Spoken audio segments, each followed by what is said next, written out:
If you want to be at the cutting edge of technology, you have to pick a market that's also enabling that. London has a 100-year head start. It has a significant competitive advantage. It doesn't mean that it has the right to win, but it certainly has been winning.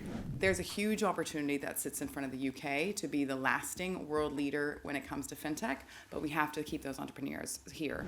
Being in London and working with the FCA actually helps us understand how to work with other regulators, or at least gives us some sort of inclination as to things that we didn't know are possible. What should we do, Tim? What's the solution?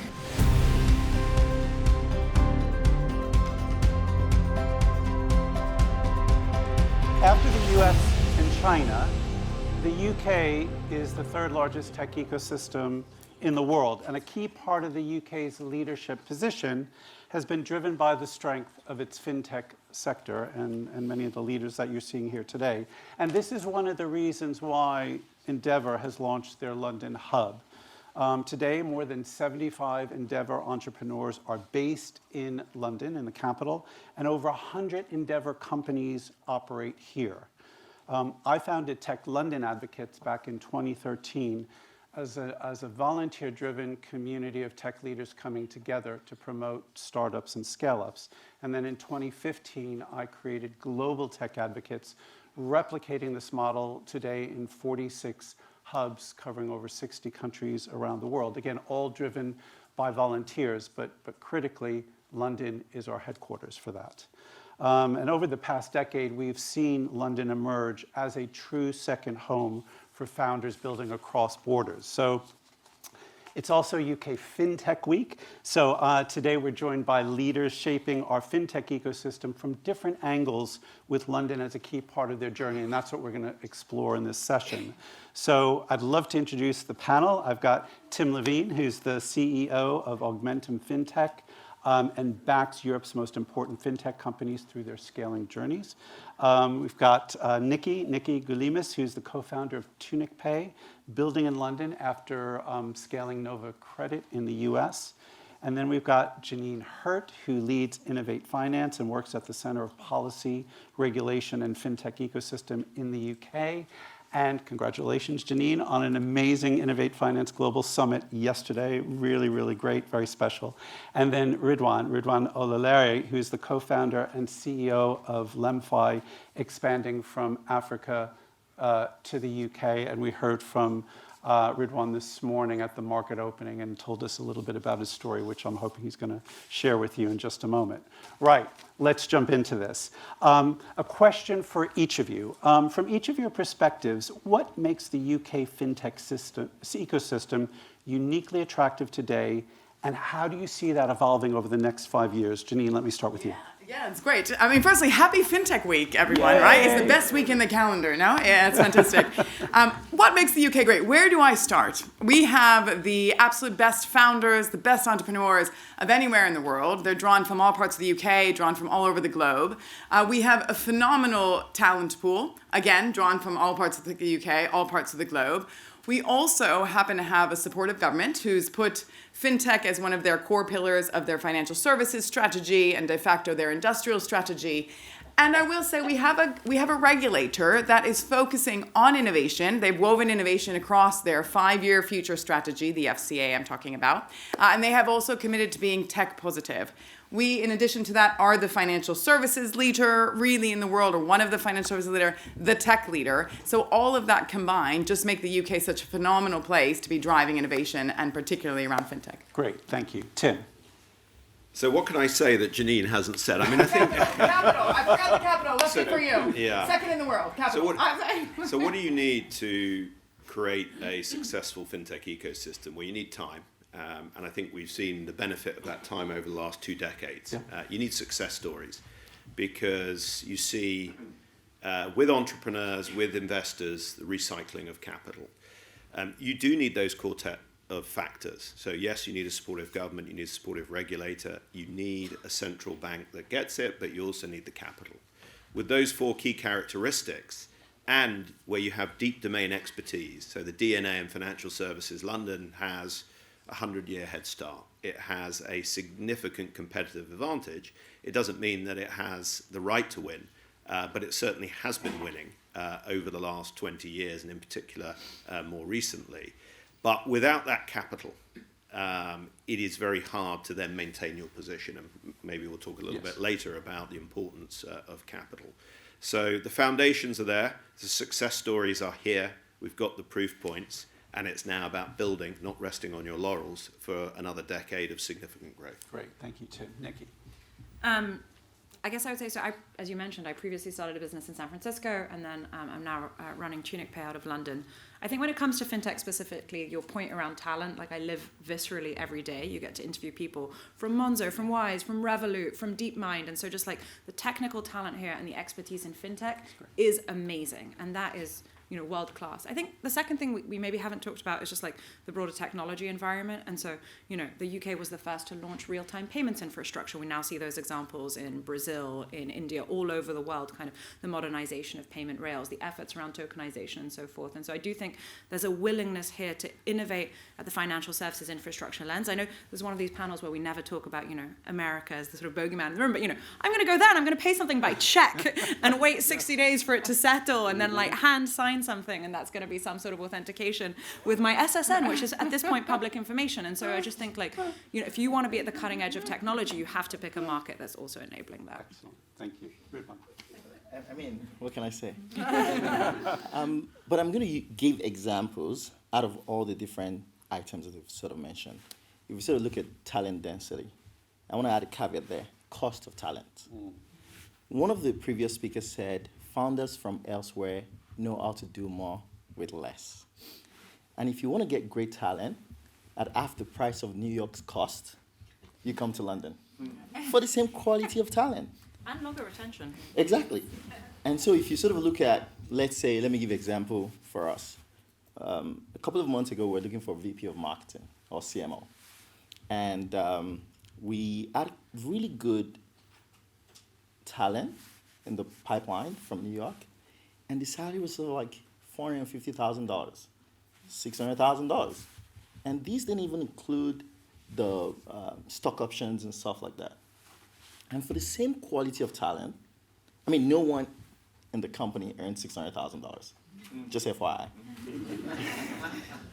And for the same quality of talent, you get £250,000 in the UK, £200,000 in the UK.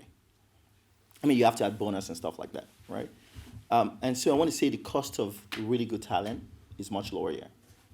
Great. The second example, and I sort of want to take the items and sort of give practical examples. Second example is time zone. You wouldn't really think about how important time zone is if you're working with a team across multiple countries.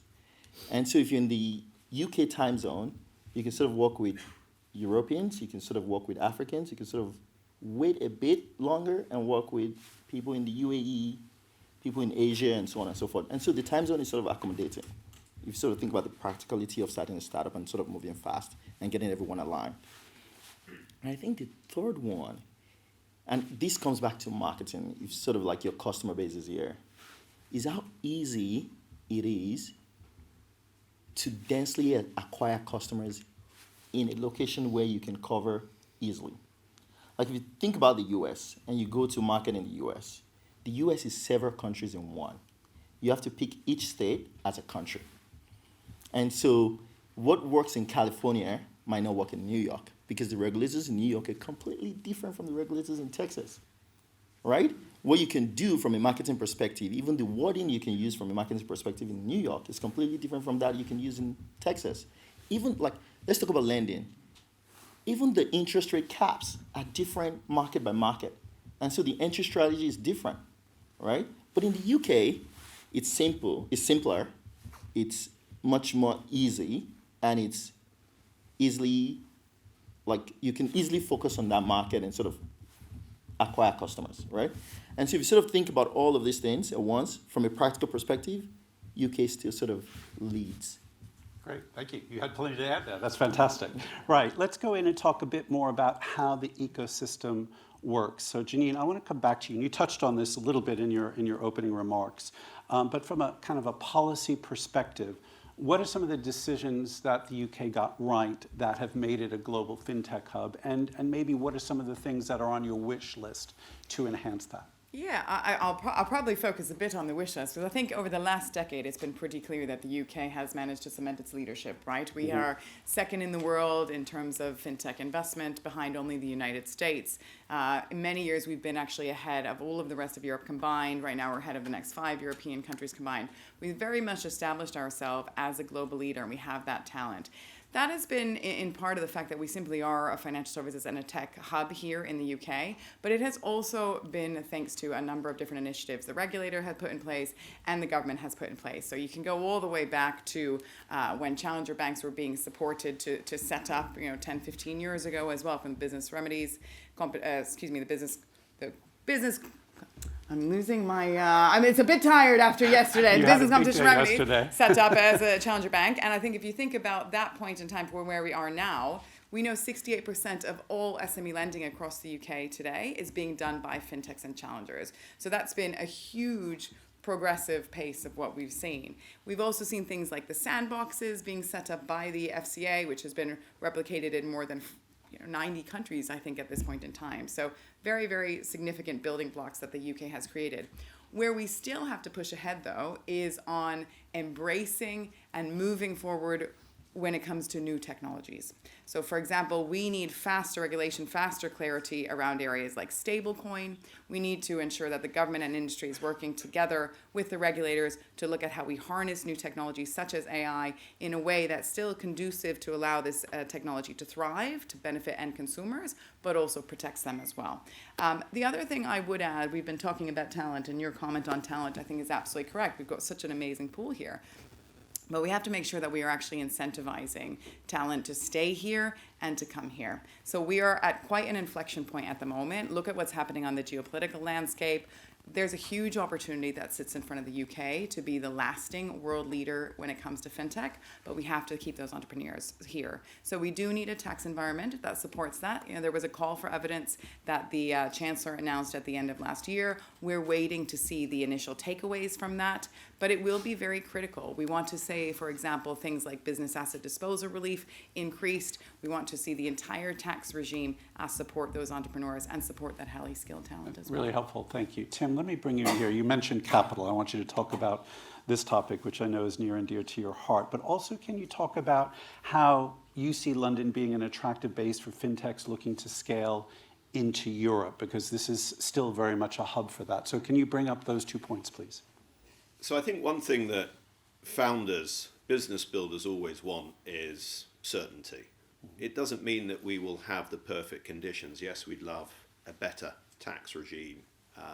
We'd love an environment where geopolitical macro was perfect. It's not, and it's been a pretty volatile decade. But fundamentally, we just need to know the direction of travel. And I think, our ask to successive governments has been, the playing field is the playing field, and we're going to build, but we don't want it to change. And I think largely this is a industry that's growing around 30 times the national economy. So government recognises that this is one of the successes of UK PLC, and we've got to invest in it. But we always say it isn't about building UK fintechs, it's about building fintechs, in particular in London, that can service Europe or the global market. And I think there is that recognition. I think we've talked about all those characteristics of talent, but fundamentally you can have all of that, great time zone, great talent, great tax regimes, but if the capital isn't here, how do you scale? And I think if you're a founder, what you want to do is you want to spend all your time and effort building your business, not worrying too much about the capital. The good news is we have more capital than we know what to do with in the UK. The problem is not finding enough of the right homes. And just to leave you with two thoughts, the biggest UK fintech companies have not been backed typically by UK investors. And what I mean by that is UK pension funds. So if I'm a pensioner in Australia or Canada or the US or New Zealand, I'm benefiting more from the success of some of our greatest fintechs than the UK pensioners.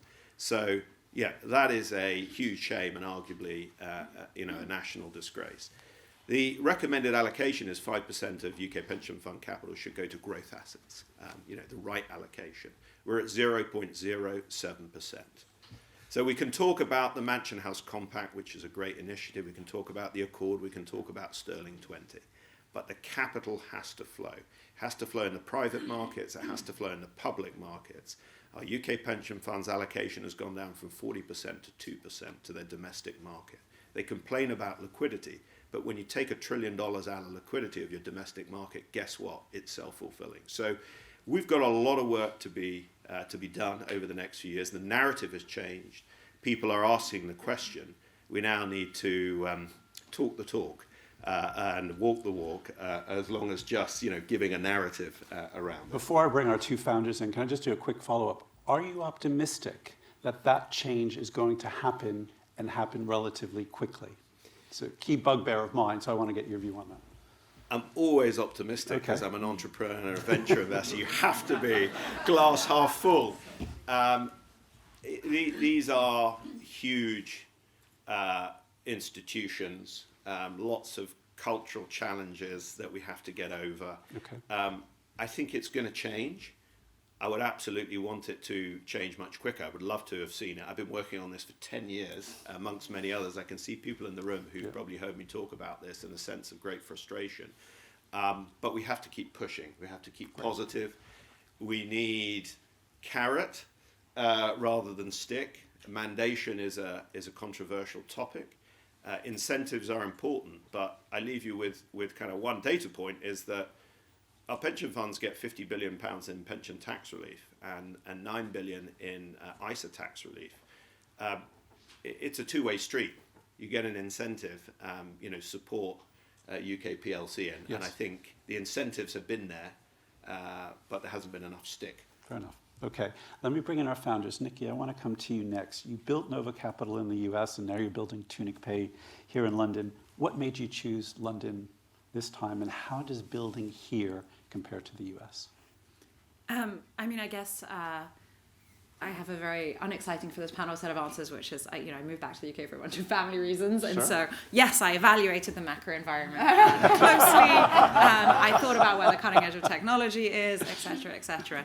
Although my co-founder did move here to build this business together. We'd previously worked together in the US. So maybe next time we'll get him on stage and he'll talk about his folly. I think, as I said earlier, building in the UK has been fantastic for us. We have, I think we've already talked about kind of talent. We've talked about innovation. Yes. And then, I think the global connectivity here has been really powerful. I think, yes, when you build in the US, yes, there are state regulations, but also you have a big enough market that you don't have to think about international for a long time. Whereas here you get to think about international from day one, which in some ways feels like pressure, but in other ways also feels like an incredible opportunity to future-proof your business. Yes. And to get to do cool stuff. And so for us, it's been very So compelling. thinking about international from day one sounds like it's an opportunity for you. Well, it's both a requirement and an opportunity, I think, is probably the honest answer. And right? what is the challenge? What are some of the challenges you see in the UK that you need to address for your business? I don't see particular challenges on a day-to-day in the UK. I think, we would all hope for, there are many aspects of what we talked about. Would I like there to be more talent? Would I like there to be, more things and so forth? I guess maybe to, from Tim's perspective, I just want to be very direct that, my...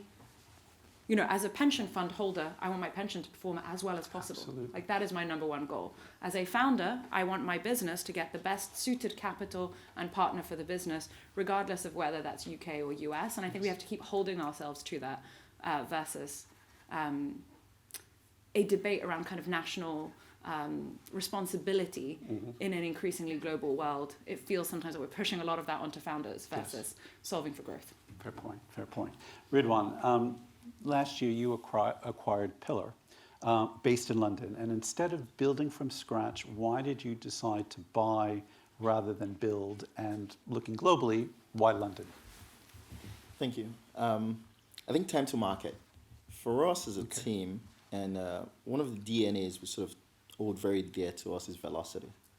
How do you launch a product very quickly? How do you learn mistakes very quickly?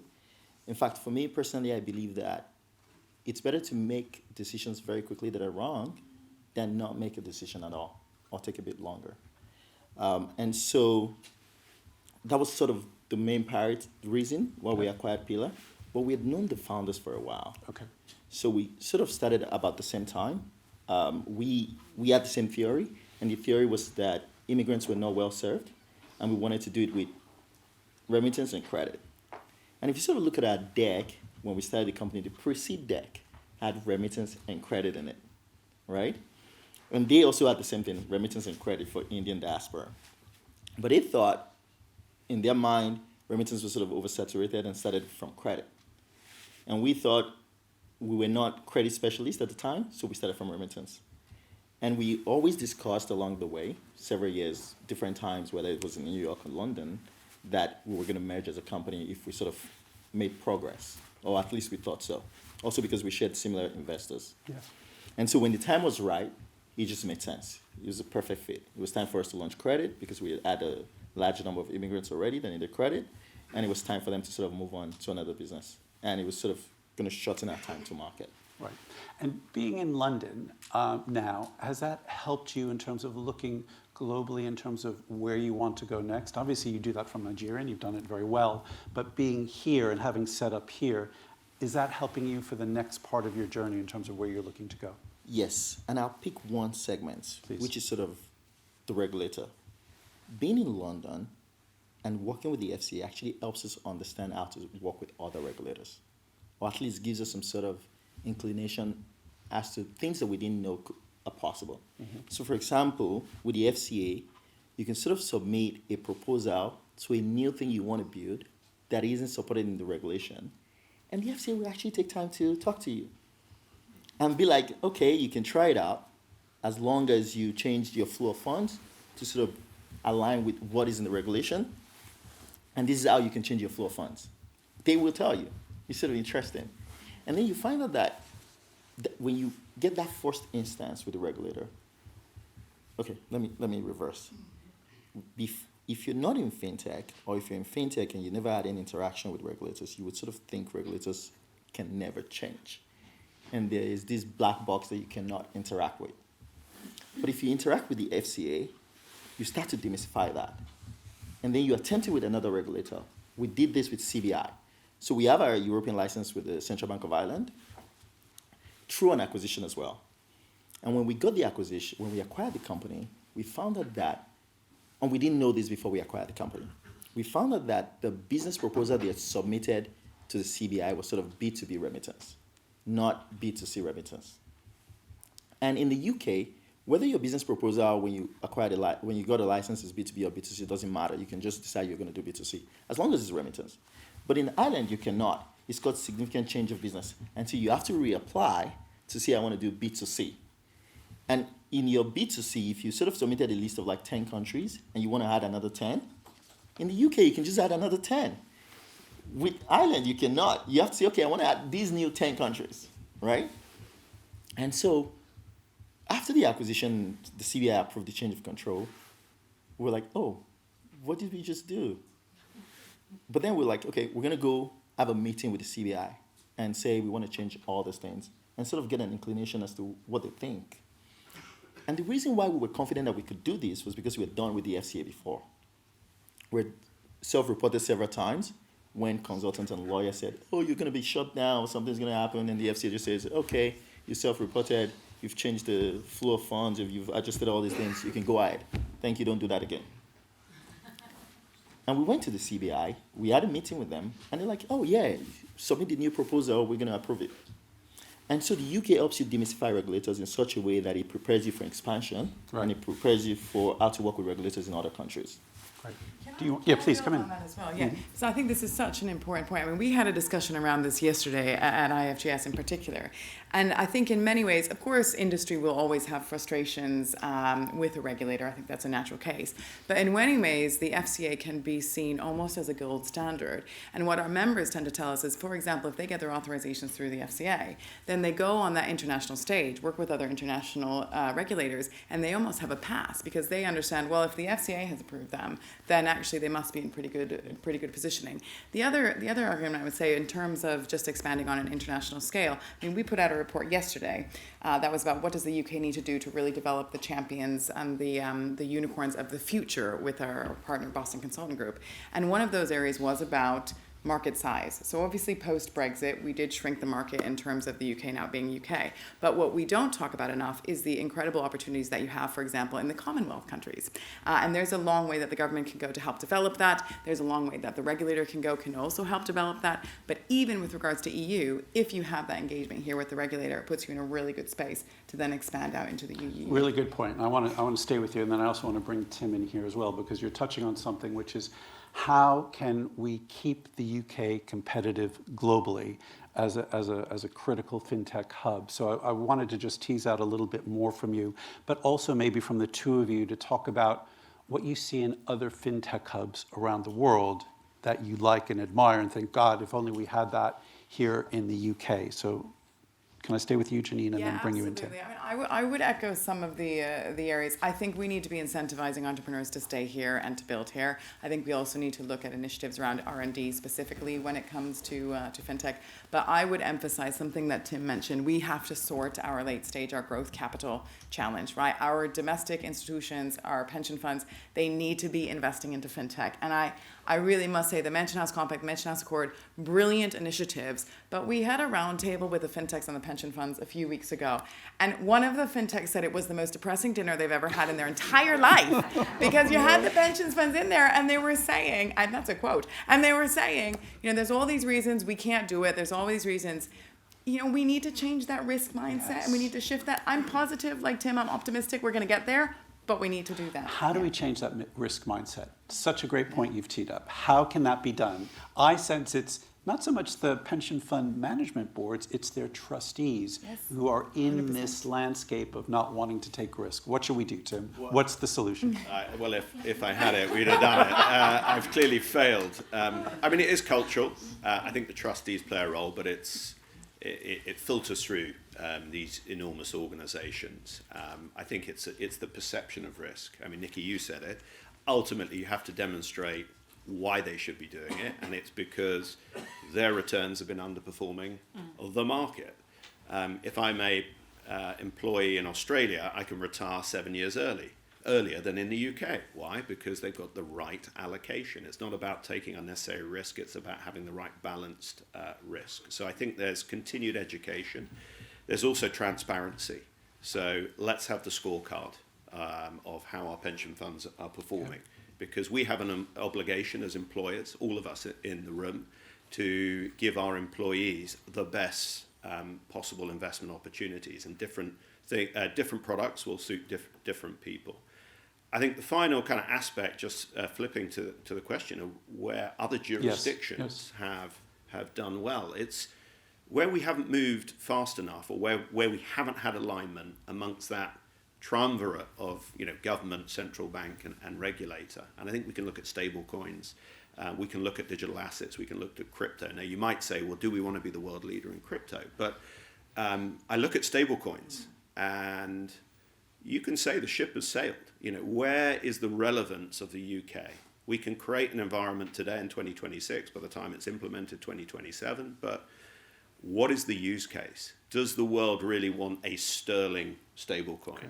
Stablecoin transactions, US dollar. I mean, Circle have 450 million customers. So where there is real innovation and where there is a requirement for alignment alongside regulators, investors, entrepreneurs, and government, if you don't get your house in order or you flip-flop, which the UK has done over the past decade, that's where you lose. And I think the Middle East, UAE has done a tremendous job in that regard. The US has obviously pivoted the Genius Act and the like has been a big shift.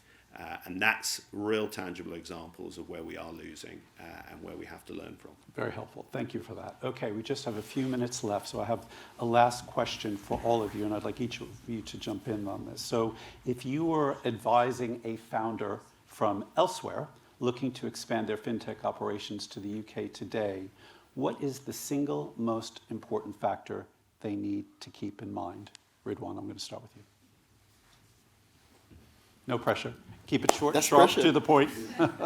What would you advise them? maybe somebody else. Okay, sure. Nicky, I'll throw that to you first. Oh gosh, I was so glad you were going to I mean, yeah, practically position your office on the Lizzie line so then you can see your regulator, you can see your customers and your investors all within Excellent. one stop. So and it runs during strikes. So that's Very also important. really compelling. But maybe the second thing is I think, I mean, this is probably true of any international expansion. I've done it badly. I've done it reasonably okay so far in other places, is that you have to do the boots on the ground. It's not just about hiring a Yep. UK GM and kind of saying goodbye. Like, you have to be the throat to choke sometimes, but also really spend time here. And I think maybe on a very happy note, like, there is a really incredible fintech community here. I had most of my professional career in the US, and when I moved here, I didn't really actually know the fintech community, and it's been really exciting, amazing. I think organizations like Endeavor, like Innovate Finance, bring us together, and I think, like, together you can achieve amazing things. And so London's a really inspiring, galvanizing place to be. If any of you are moving here, look me up. Excellent. Thank you. Tim? Yeah, I mean, if I'm a founder or I want to scale here or I want to launch in the UK, just understand the conditions in the field. We talked about that. What is the environment that we're in? What are the advantages? But what isn't perfect? And really understand that, because ultimately, as much as I would like the perfect ecosystem with everything in place, that's unrealistic. Mm-hmm. And as much as we'd all like to change things, Yes. You need to know the conditions in the field and then execute that. Now, our ask always to government is give us the best possible conditions, and then your ask to us is go and deliver. Yeah.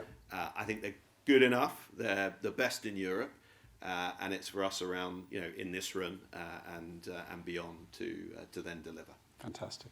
Janine? I'm probably going to be slightly ununique here, non-original in saying, but I really think just get involved with the community when you're coming here. So get engaged with Tech London Advocates, get engaged with Endeavor, get engaged with Innovate Finance. You come to these programs, meet your fellow founders, hear from their experiences, but also it gives you the opportunity to engage with the government, engage with the regulators, and hear from that. And also there's the Office of Investment as well, which was Yes. recently launched. So in terms of providing that direct support, and the City of London is another key space to engage with. So yes, get engaged. I would say that's the best way forward. And Innovate Finance too, Innovate. definitely. Right. You ready? I think two things. The research, which is sort of hinges on what is said. Do the research and be honest with the research. Sometimes people are super biased with research. Just be honest with the research. And the second thing for me would be, maybe reach out to the Department of Business and Trade, actually. Mm-hmm. Reach out to the Department of Business and Trade. An example is, we're still trying to launch in South Africa and a few other markets. And we don't have access to the regulators there. We found out that we could actually reach out to the Department of Business and Trade, and they connected us to the regulators there. And so reach out to the Department of Business and Trade and do your research. I think that's a great point. I travel to many tech hubs around the world, and the folks at DBT on the ground in many places are really, really good, very helpful, and great to hear that endorsement. I don't know if Janet Coyle's still here from London and Partners, but LNP also has offices in different parts of the world. There she is, hi. The work that Janet and the team at London and Partners do, the work that DBT does is really first class. We've got, in Global Tech Advocates, we've got volunteers on the ground in many places. Those are great resources for you to tap into. Right, so I hope many of you can now see why the UK is so well positioned as a strategic second home for scaling businesses for both founders and investors. So I would like to thank Tim, Nicky, Janine, and Ridwan for their great feedback and insights on this panel. Please give them a round of applause. Thank you. Thank you. Thank you.